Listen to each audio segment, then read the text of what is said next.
Kas ir jāattīsta es cilvēkiem? Es cilvēkiem ir jāattīsta sekojušas lietas. Tā ideja pieņemšana, jaunu ideju, beigt tik ļoti pretoties jaunajam. Tā kā mēģināt sevi ielikt, pamēģinam tikai uz brīdi, un mēģināt un likt iekšā. No otras puses kļūt uzstājīgākiem par savu viedokli, savu domu un to savu, ko es vēlos.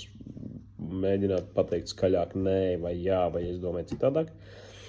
Attiecīgi būt arī tiešāks paužot to savu viedokli, mācīt skaidri un tieši izteikt, censties ātrāk. Tur tās divas puses, neviens puses ātrāk pielāgoties, no otras puses pastāvēt par sevi.